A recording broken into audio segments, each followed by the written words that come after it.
Hello everyone and welcome back to Lucky Loaders 15, where I'll be giving you 5 selections for tomorrow's horse racing action, where I'm going to be focusing on the action at Doncaster and also as well a few selections at the Curragh. Now my first pick of the day tomorrow is going to be running in the 1 o'clock at Doncaster with a horse called Tanmawwy. Going to be an extra selection here for Jim Crowley riding for Charlie Hills.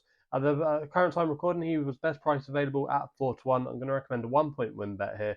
I think the key to this horse is having a little bit of ease in the ground. It's currently soft at Doncaster. They're not forecast any more rain, but I think it will be riding on worst case scenario on the slow side of good. And I think the conditions will definitely play to his strengths. Also, as well, he's a previous course winner and he's got the hood retained for tomorrow. He seems to react quite well to the hood, and I just think the race might set up from here. He should get a good strong pace to aim at. He was last seen returning to form when he won at Foss last, put up £7 for that effort. Some people might say it's a little bit too steep, but I do think he's a horse that could go well. They do well, the connections with Charlie Hills. I think they're the same owners as Dark Shift, who won the Royal Hunt Cup this year. And I think this horse could be a horse to follow that could be in the same mould as them. And I thought Tanmawwy there, a 4 to 1, I don't think he was a bad price. And I think he's more than capable of winning that race in the 1 o'clock at Doncaster. So that's why he's going to be my selection there. We then go to my long shot of the day in the 1:15 at the Curragh, the first race on the card there. And I quite like the chances of Gulliver here for Jason Watson and David O'Meara. Currently available at 14 to 1. 6 places on offer. Paddy at that price. Going to recommend a 0.5 each way selection.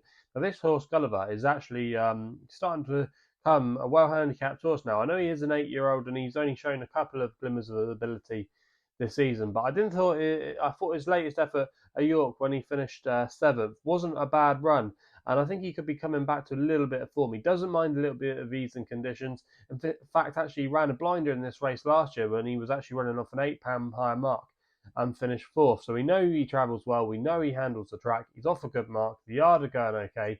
Not a bad draw. Very consistent in these kind of races. And I just didn't think it wasn't the strongest renewal of this race, and that's why I thought I'd take a chance with him a bit of a price. I thought he was a little bit overpriced there, and that's why he's going to be my long shot of the day. We then stay at the Curragh for the 150, the Blandford Stakes here for the fillies and mares. I thought Petite Coco could be a good thing in this race for Billy Lee and Paddy Toomey. Currently available at 6 to 4. I thought that was more than fair. Finished third at York last time in a red-hot Yorkshire Oaks behind Alpinista. I think that's a race that's going to work out quite well. And I think returning back to this kind of trip over mile 2 furlongs will see her in good stead. She won the race last year when she beat Love. She's got a good record over this course and distance. She won the Pretty Polly Stakes as well in her seasonal reappearance. And I just think she's got a class edge above these. She doesn't mind soft in the going description as well. They could get a bit of rain at the Curragh tomorrow, so that would definitely enhance their claims. And for me, I just thought 6 to 4 she was rock solid and would take all the beating in that Blandford Stakes. We then go to the Portland Stakes, the 2:10 at Doncaster. I put this horse up as my nap last weekend on the YouTube channel when he absolutely hosed up at Ascot.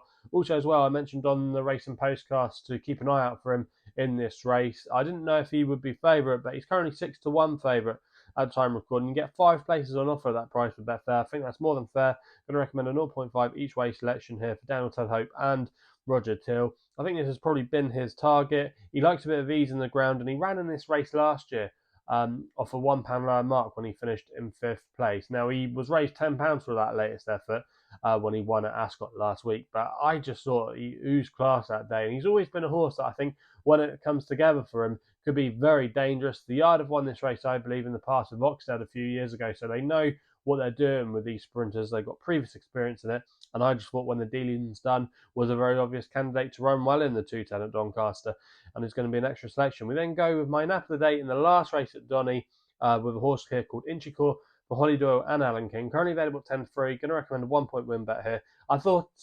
he could be potentially a good thing in the Lucky Last tomorrow. Last seen finishing 4th at Haydock off a mark of 96, subsequently raised £1, but he was in a really hot handicap at Haydock behind the likes of Get Shirty, who's been a real stalwart in some big races this season, and I just didn't think there was anything that was jumping off the page. Also as well, it'd be the first time he's had his conditions. He loves a little bit of ease in the ground, and that's really going to play to his strengths. A lot of the horses in here don't like it on the soft side. So yeah, I think that's going to play to his strengths. We know he stays well.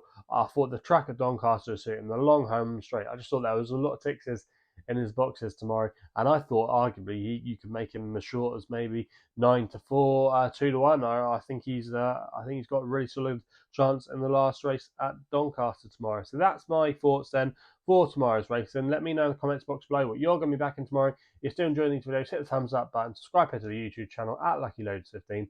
Please remember to gamble responsibly, and we'll be seeing you again.